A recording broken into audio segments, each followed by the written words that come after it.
Hello and welcome to the next episode of Empathy at the Table. I'm your host, Tony Angora, and today we're joined by Keld Jensen. Keld is one of the top practitioners of negotiation in the world. In fact, he was listed number 4 in the list of negotiation gurus. He has been in the world of negotiation since 1998. He's a practitioner, he's an academic, and a teacher. I'm looking forward to this conversation with Keld. He has a real holistic approach to the way we negotiate. So he doesn't just give us tools and strategies on how to become better negotiators. He works on what we have in the back of our minds. What's the mindset of a real negotiator? One of his key terms is negotiation is about creating value and then just dividing value amongst each of the counterparts. So this is going to be a fun conversation. I look forward to it. Join me on Empathy at the Table.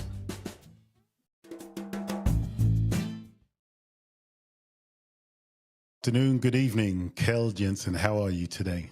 I am good. How are you, Tony? Very well, very well. You know, I've been following you you came on my radar, I think probably about a year and a half ago. And literally you just exploded into my LinkedIn profile, all of my feeds. And I've just been an avid follower of yours since then. So thank you for joining us today. Thank you for having me. I guess I want to kick off by asking you, in your LinkedIn profile, you say that you are you're a researcher, you're a practitioner, you're a teacher. How do you combine all three of those as a negotiator? I think that's a great question. With my answer, first and foremost, would be I have to. I couldn't do one without the other. So I think my personality just requires that I have to do research in order to develop solutions for my client.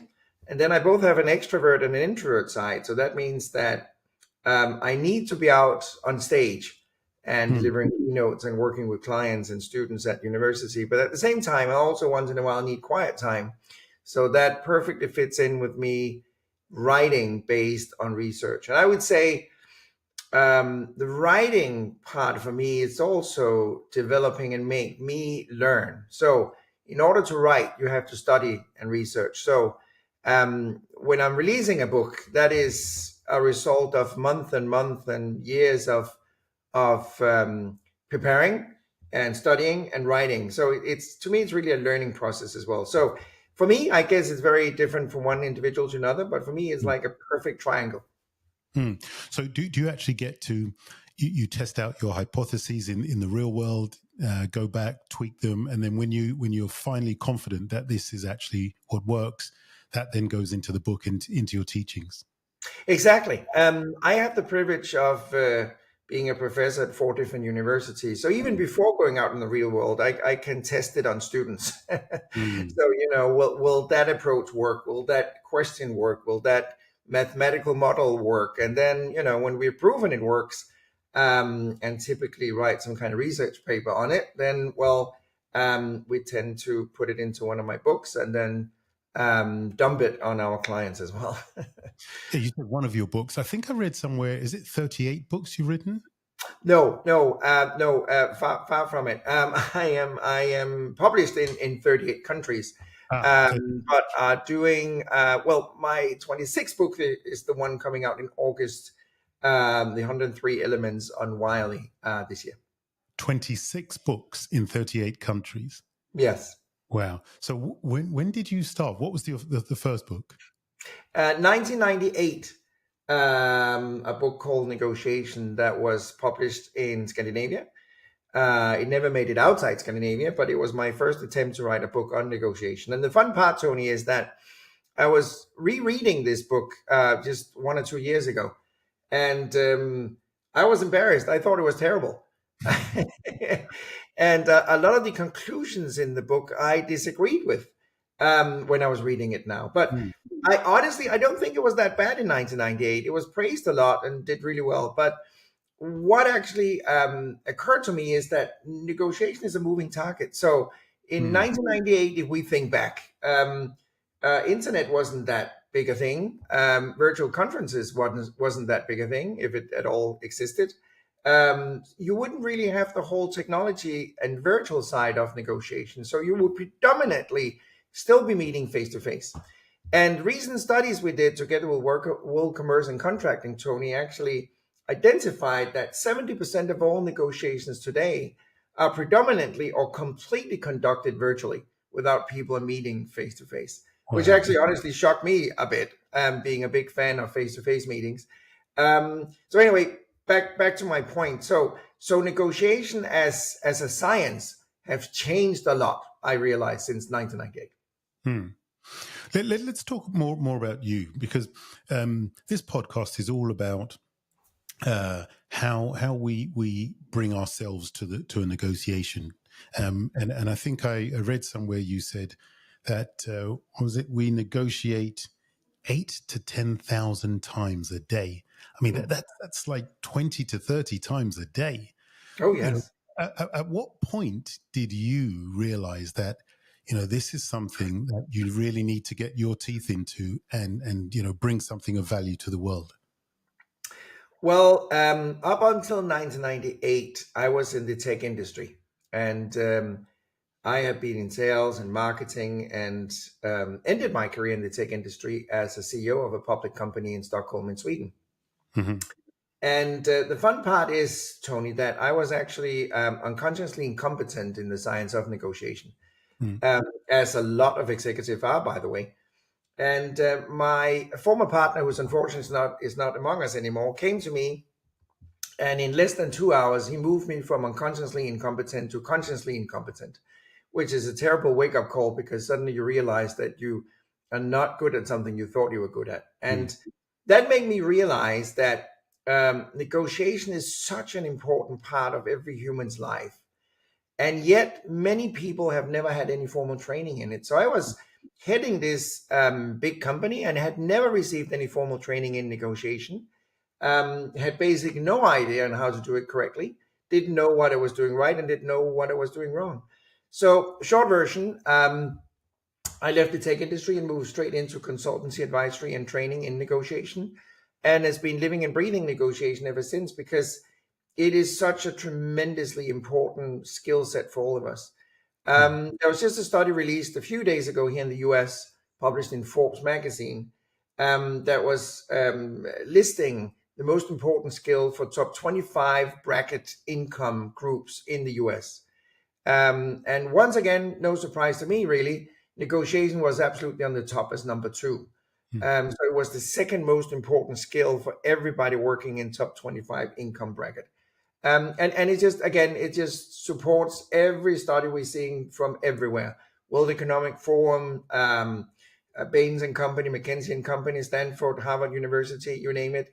Negotiation is among the top 10 most important Mm. skills for everybody, regardless of your job.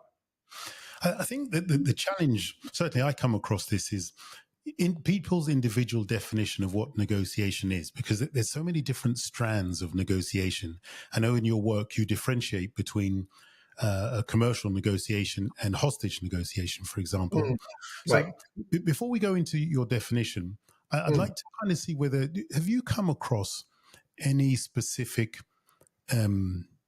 real kind of reasons that people have a bias against negotiation. You mentioned negotiation, and people tend to either put you in a category mm. and not really want to go into a conversation. What's your take on that? Well, one thing I find is that actually a surprising big number that I meet of people, professionals, dislike to negotiate. And quite often, Tony, the reason they dislike to negotiate is because they perceive negotiation as being confrontational. They Hmm. perceive negotiation as being a bad experience, where you're meeting people that will argue against you, that will be combative, that will be confrontational. So they shy away from negotiation because they feel it's an uncomfortable environment.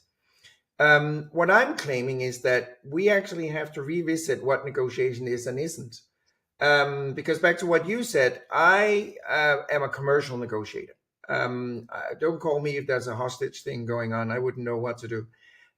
Because again, back to what we might be talking about in a minute or so, is that hostage negotiation and commercial negotiation to me is two completely different things.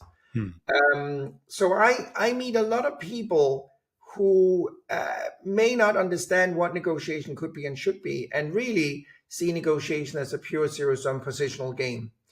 And it has been since 1776, to be specific. And the reason I'm saying 1776 is because that was when the book The Wealth of Nations by Adam Smith was published, that basically described how nations should trade with each other and how businesses should trade with each other. And as those of us who read the book knows, that Adam Smith said that everybody should do what's best for themselves, right? So that's, Hmm. preaching pure ecocentric behavior in any transaction. And I'm quite opposite that. I believe that not only from a human point of view, but also from a financial point of view, it makes a lot more sense if we actually are doing what is good for ourselves and the group at the same time. So I Hmm. have an interest in helping you become financially more successful, because I will become financially more successful by doing that. That makes perfect sense. Let's go back to how this person moved you from unconsciously incompetent to consciously competent in 2 hours. What, take us back to that moment. What happened? Very simply, he was invited in as an advisor for the tech company, and he's just started asking questions. So, what's the framework for your negotiation? Have you got a Hmm. checklist on how you want to negotiate? What questions are we going to ask the counterpart? What is your typical preparation? How do you perceive yourself as a negotiation style? Are you combative, collaborative, stalling, whatever you? Just a bunch of questions, and I Wow. couldn't answer any of them. I was just sitting there, Tony, going, Yeah, yeah, that'll do it. I think just two of those questions, I think, are enough, right? Um, I mean, I love the world of negotiation. I enjoy talking to people. I enjoy negotiating, but for me, a negotiation is it is a creative pursuit, right? It's a creative conversation with people. Um, but I also find that sometimes ego plays a huge part in negotiation. And Yes. so when you are teaching negotiation, you're in negotiation. How do you approach the role that the ego plays in a negotiation? Well, we have an example, really, especially when I'm working with executive. The higher level, the better. Where we ask them to, let's say we have 80 people in a room. We ask the 80 people to divide themselves into groups of 10 groups of 8. Hmm. Then they have to do that on their own. Then we ask them to pick one leader in their own group. So they have to negotiate that. Hmm. And when they're done with that, then they have to pick one leader in the group to negotiate with the 9 other groups to pick one leader in the room. Hmm. And they have 3 hours to do this exercise. And most of the time they fail. They never manage to reach to pick one leader in the room because the ego is in the way. Everybody believes that they are the right leader and nobody else should do that. The fun part is, Tony, this only happens when you are at C-suite level. The higher ranking, the more unsuccessful they become. If you are at a lower level, engineering or accounting or legal or what have you, quite often people are done in 10, 15, 20 minutes because the ego isn't that present.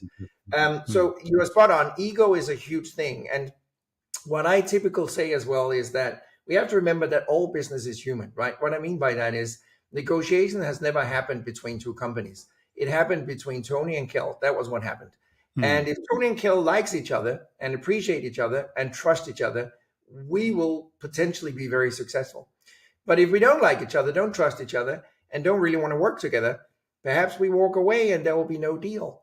And we will find very rational facts to describe why we couldn't reach a deal, right? The economics couldn't work, delivery time was not really there, but in reality, it's down to there wasn't trust or there wasn't any relationship. I am advising a large number of European governments as well, and they have to obey the EU regulations that you go out with a tender and you cannot negotiate in most cases. But what is funny, I'm not going to mention any names, but more often than not, I've been sitting on the side of the buyer, so that means the governmental institution, and I might be sitting with 3, 4, 5 people, and we have had 3, 4, 5 meetings with potential suppliers that have been presenting their proposal, right?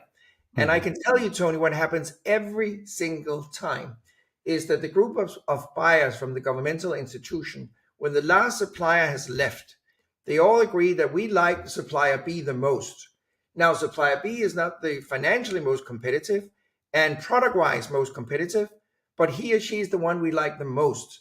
So how can we make that one win? That is happening every single time. And it's not a surprise to me, because you and I as human beings are irrational and we prefer to do business with somebody we like. Yeah. David Kahneman, the American-Israeli professor that I think a lot of your listeners know, he's the father of behavioral economics. He's been stating in his Nobel Prize winning report that, we prefer to do business with somebody we like, even though they have a worse product at a higher price. And I believe that every single day. We're not just aware of it. So yeah, I'm sorry, that was a long answer to your question, Tony. No. I mean, you're dropping pearls of wisdom every step you're taking. So, I mean, I agree 100% with this. But knowing this, it sounds totally intuitive that, I only do business with somebody I like. A deal could look great on paper, but if I don't like you, the deal won't get done. Why is negotiation so difficult? What's where's the challenge in getting two people to sit down, admit that the reason they've shown up is because they care about getting a result, Right. and just putting things on the table? Where's the difficulty in that? Well, the fun part is, Tony, I don't actually think it's difficult. I think human beings makes it difficult.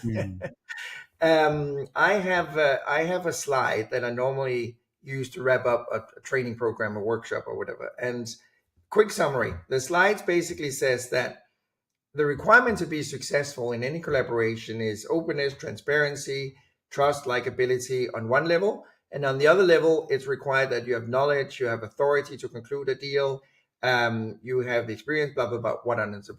And then it's broken down in some modules. And then I always ask my audience, how many of you agree with the content of this slide, that if you fulfill these areas, you're going to be more successful, you'll be reducing risk and liabilities and improving profit. And everybody agrees, every single one, regardless whether I'm in Johannesburg, I'm in London, in Frankfurt, in Los Angeles, in New York, wherever it might be, everybody agrees, yes, exactly, that is what I want. I want transparency and openness and honesty and all that. And then I'm always telling them, just to tease a little bit, that, the fun part is that when you go out and ask your counterpart the same question, they all go, yes, exactly. That's funny you put that slide on. That is exactly what I want as well. I truly believe that negotiation, Tony, is not complicated. I truly believe that people makes it complicated. I have a lot of great colleagues out there who is really good at their stuff, training and advising on negotiation. But we have some colleagues in the industry who love to preach smoke and mirrors, as I call it. That negotiation is a game that is all about outmaneuvering the counterpart, figuring out if the counterpart is lying, have a long list of what I would call tools to manipulate the counterpart. And to me, negotiation is a very simple process. You and I meet up to create value and distribute value.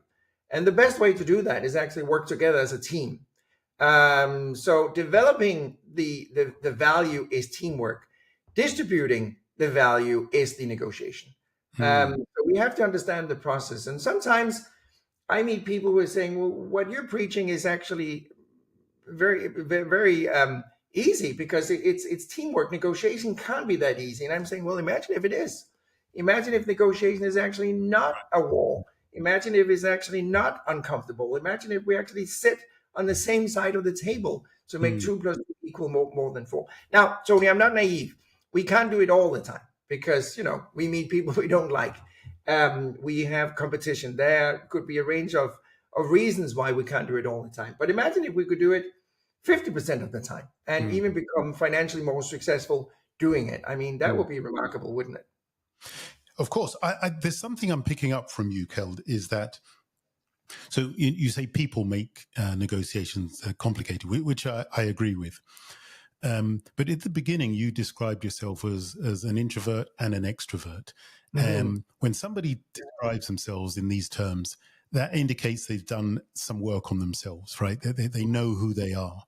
And so I'd like to ask you, as a negotiation trainer, how much work do you actually spend on understanding who you are, what your triggers are, how to manage your triggers, and so on and so forth, who you're bringing to the negotiation?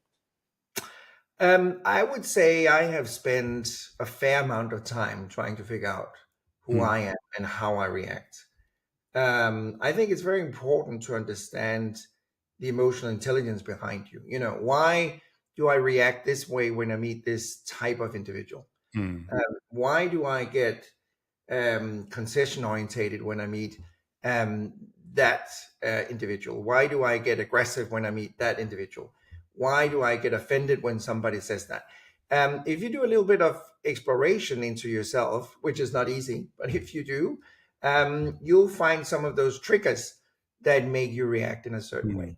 mm, I have found myself with the risk of being combative if I end up in a negotiation that I feel is unfair. Is combative reaction the best possible solution? Absolutely not. So I'm still dealing with myself, trying to become better and sense that I'm moving down that route when I'm sitting with somebody that I feel is asking for something that I would consider unfair, for instance. So yeah. yeah. Anyway, again, too long an answer to your question. Yes, I have been doing some work on myself. Yeah, yeah. You mentioned, so I've got it written here, is that your approach is not just to focus on adding tools to the toolbox, but to make you a better negotiator, but also work on changing your mindset. So it's not just about the Mhm. practical tools that you can use, but and I really like that holistic approach to negotiation.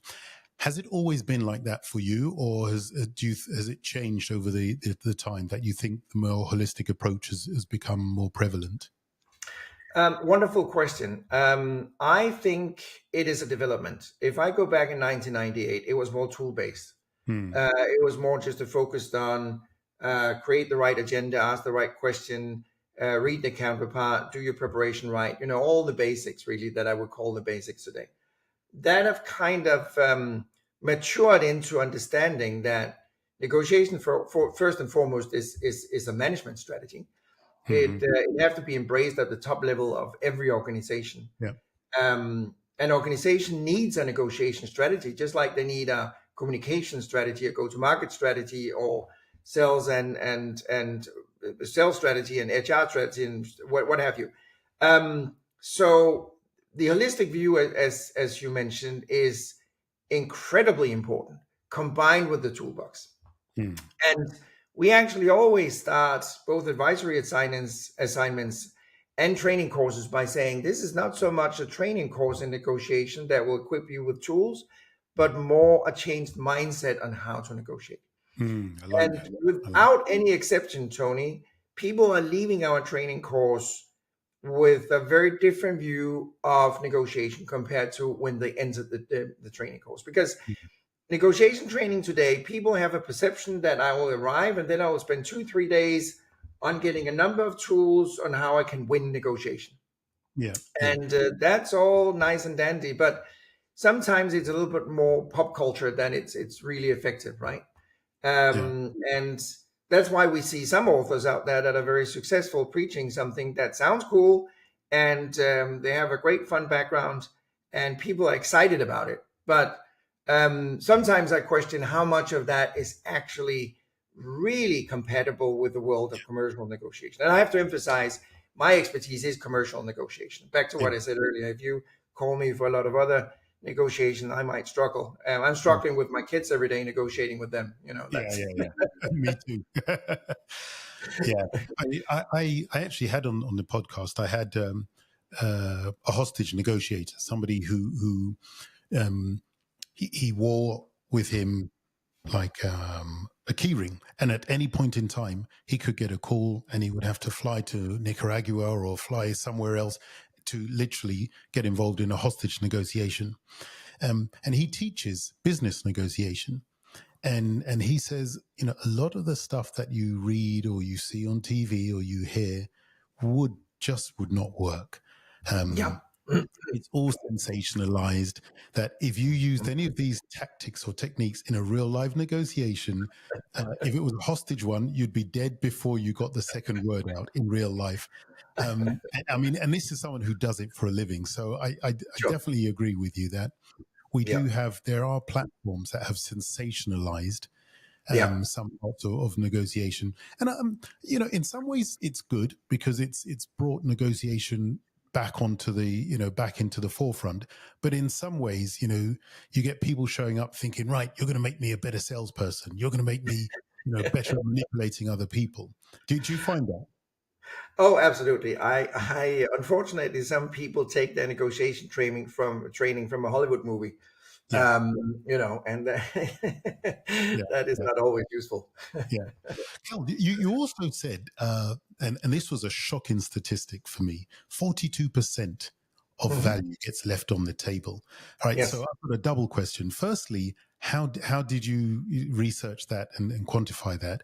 And secondly, what can we do to change that narrative? Yes. This is one of my core areas. It is so, so important to understand that every single day, as you and I are sitting here talking, negotiators are agreeing on stuff and disagreeing on stuff, but agreeing on stuff, signing a contract and leaving the conference room, not knowing that they left value on the table.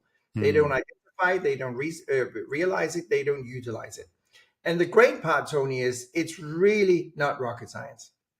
The 42% is a value that we have discovered through research of 35,000 negotiations globally since 1998.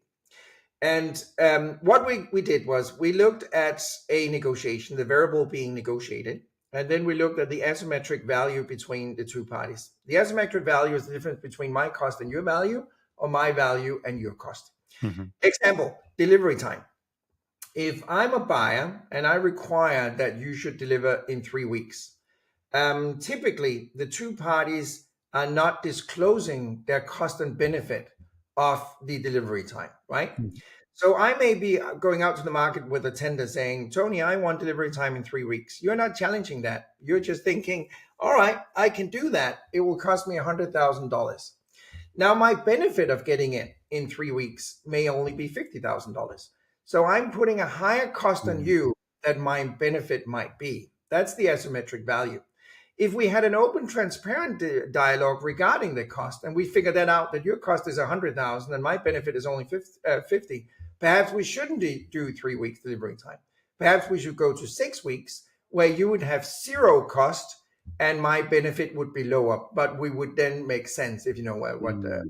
So, negoeconomics, as we call it, negotiation economics, is all about identifying, utilizing, and realizing that asymmetric value. And we have identified more than 370 variables that could generate negoeconomics, where there's a difference between your benefit and my costs.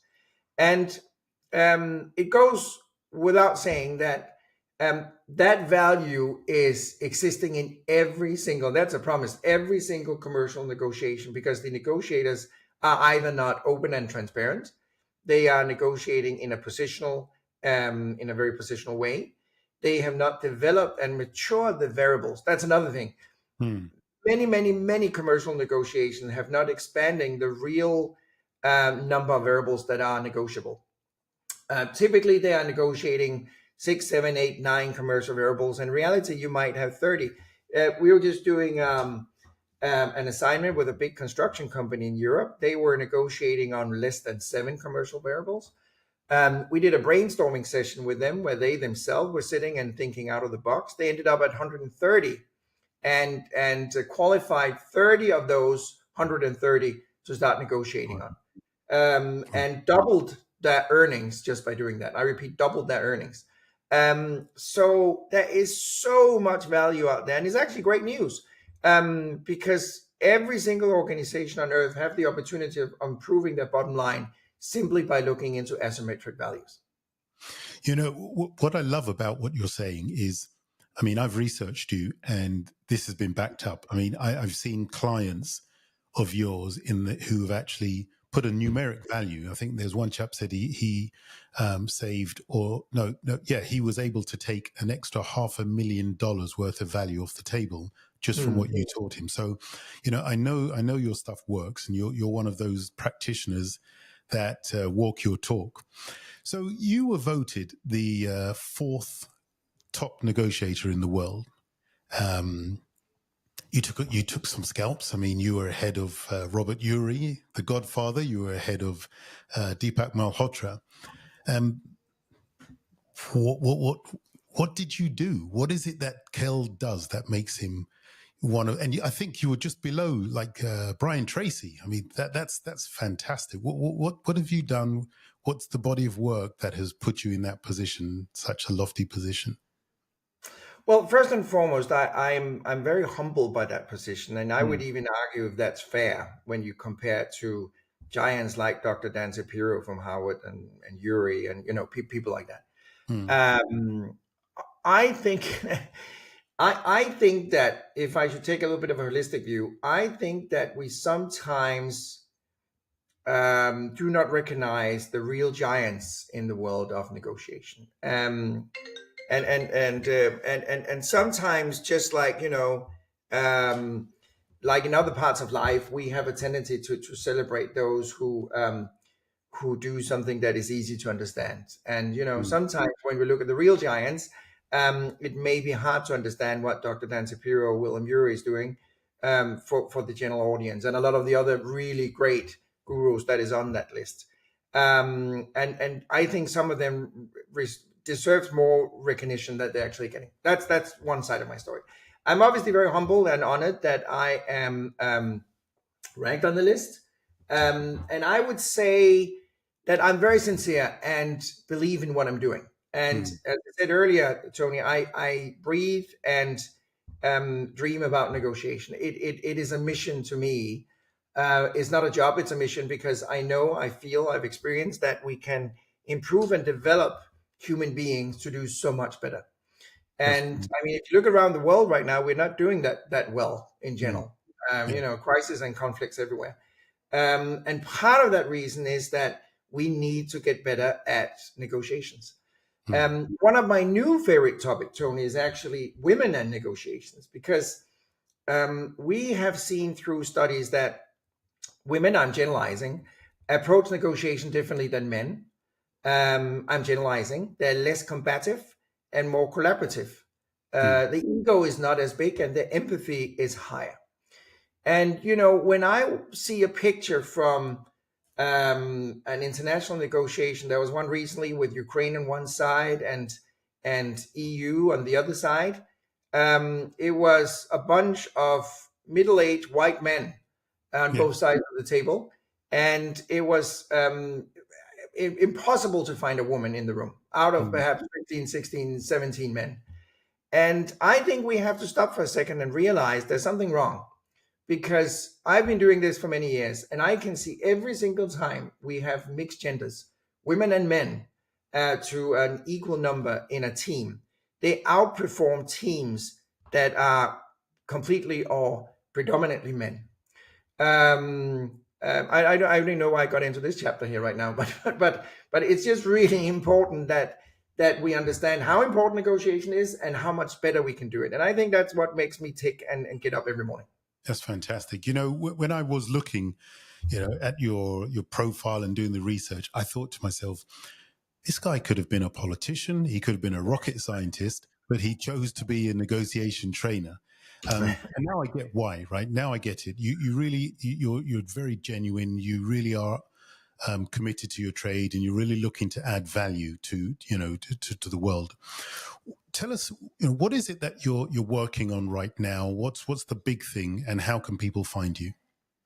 Yes, I am just wrapping up the script for my new book that is coming out in August, 103 Elements on Negotiation. That is, I'm very excited about it, because it is basically 103 chapters. It sounds like a lot, but obviously they are very sized, but 103 tools and chapters that is supported by videos online, where we have tried to isolate 103 elements that is essential for you to succeed as a negotiator.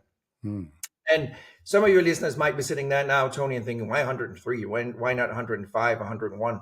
Well, it could have been 105, 101. We just ended up with 103. So that work has been really exciting. I'm looking forward to that book because it's going to be a very easy book to read, because you basically just go in and say, what I need to know right now is how do I deal with that type of negotiator? How do I plan for this negotiation? And then you go to that specific chapter and read that. So you don't even have to read the book from page 1 to page whatever 300. So that is taking a lot of time right now. The other thing I'm working on is finishing my doctorate on negotiation and trust. We have done a huge international study on trust and negotiation, where we have been trying to capitalize the value of trust, which we have. So we can actually put a price tag on trust in negotiation, saying lack of trust will cost you, generating trust will give you a benefit. We've also, for instance, been able to identify that negotiation with a high level of trust is done remarkably in shorter time than negotiation without trust. So that's another of my angles we haven't had time to talk about today, but trust is really essential. If you want to follow me, I have 2 web pages. I have smartnership.org, which is the organization's website. I have my own website, which is keldjensen.com. Then you can go to YouTube. There's a bunch of free videos out there. And basically, if you just Google me, there's a lot of free resources that you can get. And obviously, you can buy my books everywhere, really. Amazon, I guess, is the big thing, but anywhere, really. Well, I can thoroughly recommend to our listeners to make sure they do look out for Keld. He comes across as larger than life online, and then when you meet him kind of face to face like this, he is the real deal. I've had a pleasure speaking with you, Keld. I hope you get to meet face to face. If you're ever in Spain, in any part of Spain, make sure you look me up. I'd really like. You're the type of guy I'd love to sit down and have a nice glass of wine and just. Likewise. Oh yeah, I love having a glass of wine in Spain, Tony, for sure. Well, you know where I am. I know where you are. It's a real pleasure. Thanks very much. And let's stay in contact. Thank you for having me. Okay. Bye-bye now. Bye. I'd like you to join me in thanking Keld for joining us on the podcast today. What a fun, interesting conversation that was. I had so many more questions to ask him. But if you enjoyed the conversation or you want to know more, be sure to connect with Keld on his LinkedIn profile, or you can find all of his details in the show notes. And if you like this podcast and you think that there is some added value you can get for you and indeed for people around you, be sure to hit that like and follow us. Thank you for joining us with Empathy at the Table.